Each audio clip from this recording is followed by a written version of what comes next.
Un effet de commerce ou traite combine les fonctions d'instrument de paiement et d'instrument de crédit.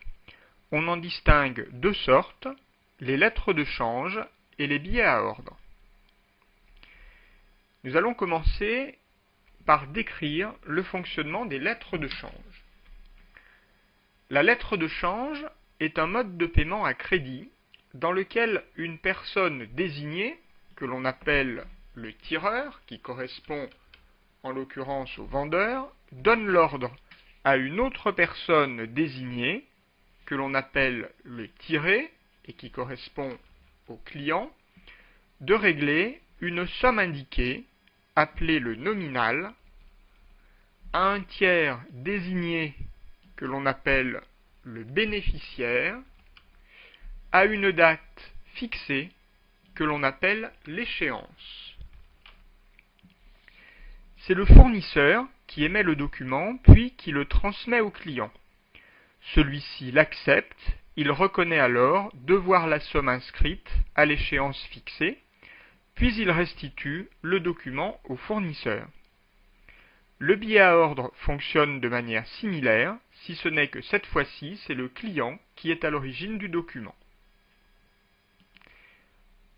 Observons quelles sont les mentions apparaissant sur une lettre de change. En haut à gauche, nous allons faire apparaître le nom du tireur, c'est-à-dire le fournisseur. En dessous apparaîtra le lieu de création de l'effet. Ensuite apparaît ici la date de création de l'effet, puis en dessous de la mention « Contre cette lettre de change stipulée sans frais, veuillez payer la somme indiquée ci-dessous à l'ordre de » va apparaître ici le nom du bénéficiaire, c'est-à-dire en général le tiré. Nous avons également la date d'échéance qui apparaît à cet endroit-là, et le montant nominal de la lettre de change apparaît deux fois, une fois ici à gauche et une fois à droite. Dans les deux cas, le montant est indiqué en euros.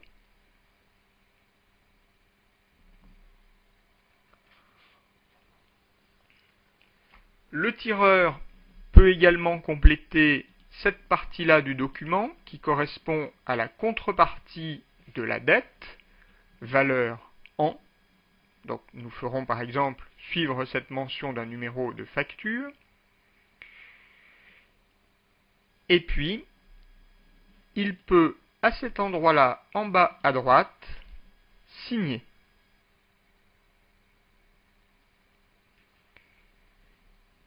Une fois que le fournisseur a complété ses mentions, il peut donner le document au client qui complétera les mentions restantes. À savoir, à cet endroit-là, son relevé d'identité bancaire,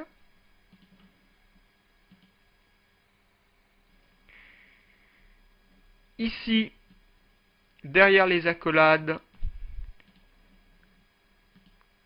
ses coordonnées. Dans la partie domiciliation, il indiquera le nom de sa banque. Et enfin, il lui restera à cet endroit-là à signer, c'est-à-dire à accepter cette lettre de change.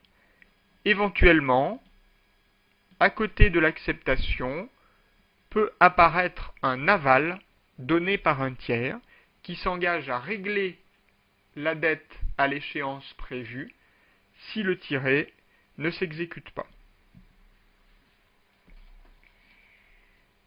Illustrons ceci à partir de l'exemple suivant. Monsieur Tartat est comptable dans l'entreprise Forêt-Noire, grossiste en bois de toutes essences. Il doit préparer la lettre de change qui sera envoyée avec la facture numéro 5302 du 14 février au client Mobibois, entreprise spécialisée dans la fabrication et la vente de mobilier. Nous avons donc le net à payer de la facture, 3406 € TTC, payable à 90 jours fin de mois, les coordonnées de l'entreprise Forêt Noire, sa banque, les coordonnées du client Mobibois ainsi que sa banque et son relevé d'identité bancaire. Complétons la lettre de change. Nous allons commencer par les mentions portées par le fournisseur. Alors, le fournisseur Mobibois va déjà indiquer son nom en tant que tireur, donc en haut à gauche du document.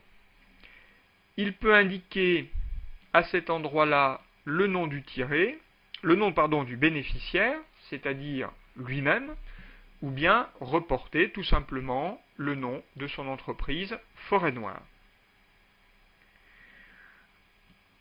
La lettre de change est créée ici à Lille et elle est créée le 14 février de l'année N, date à laquelle elle est envoyée au client. Le client payant à 90 jours fin de mois, la facture datée du 14 février devra être payée pour le 31 mai. Son montant, 3406 €, est reporté à cet endroit à droite et une deuxième fois ici à gauche. Le numéro de la facture qui est envoyée apparaît ici, facture numéro 5302.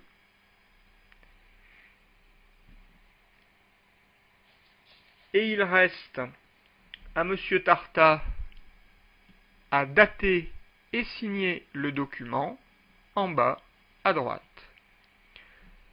Ceci fait, il peut l'envoyer, le transmettre au client, qui peut alors terminer de compléter le document et l'accepter.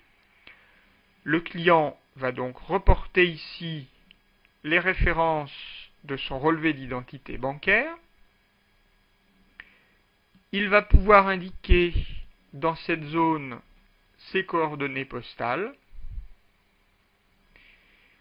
À côté, dans la zone domiciliation, sa banque. Et enfin, ceci fait, il peut accepter le document en indiquant « Accepter le 16 février de l'année N » et en signant.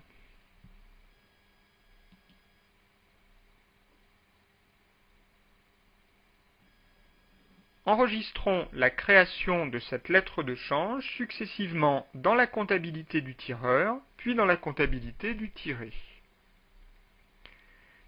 Commençons dans la comptabilité du tireur, c'est-à-dire le fournisseur Forêt Noire.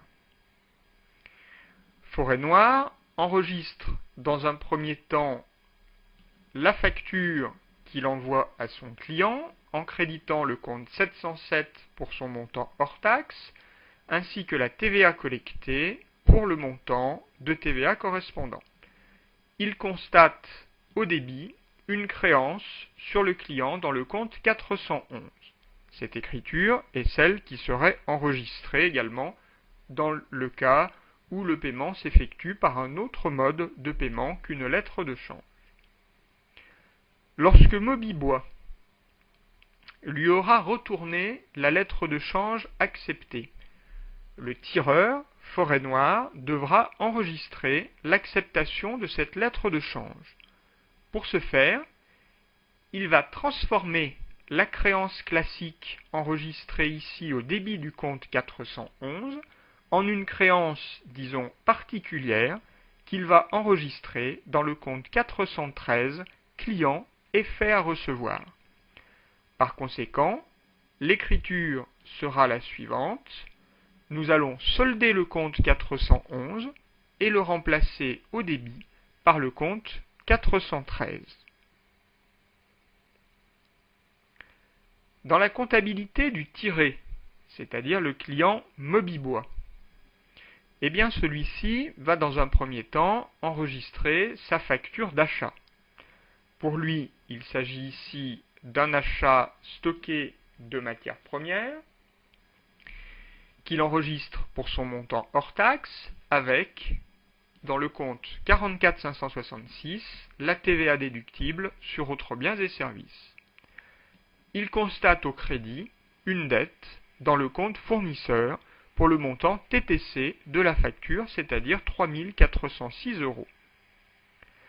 Lorsque le client accepte la lettre de change, il va transférer sa dette qui était dans le compte 401 dans un compte particulier qui est le compte 403 fournisseur et fait à payer. Ainsi, l'écriture d'acceptation sera la suivante. Nous soldons le compte 401 qui avait été crédité auparavant et nous le remplaçons par une dette dans le compte 403 fournisseur et fait à payer. Notons que si l'achat avait donné lieu à l'enregistrement d'une dette dans le compte 404 fournisseur d'immobilisation, au moment de l'acceptation, celui-ci serait remplacé par le compte 405 fournisseur d'immobilisation et fait à payer. Pour terminer, voyons quelles sont les spécificités du billet à ordre. Cousin de la lettre de change, le billet à ordre lui ressemble étrangement. Seule différence, c'est le client qui l'émet et non le fournisseur. Cela entraîne les modifications suivantes. Au niveau du vocabulaire, le client est appelé souscripteur du billet à ordre. Le fournisseur est appelé le bénéficiaire. Au niveau de la circulation de l'effet de commerce, il n'y a plus d'aller-retour entre le fournisseur et le client. En effet, désormais, le client envoie directement l'effet de commerce au fournisseur qui le conserve et agit alors comme bon lui semble.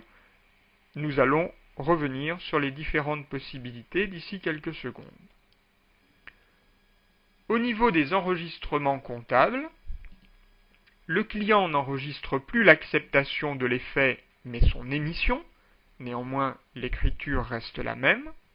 Le fournisseur n'enregistre plus l'effet accepté mais la réception du billet à ordre et l'écriture, là encore, reste la même.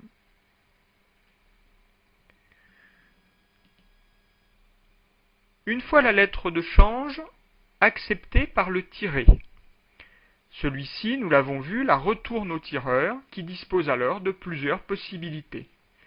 Il peut soit remettre la lettre de change à l'encaissement, soit remettre la lettre de change à l'escompte, soit endosser la lettre de change au profit d'un tiers. Ces trois possibilités concernent la circulation de la lettre de change et font l'objet d'une autre leçon.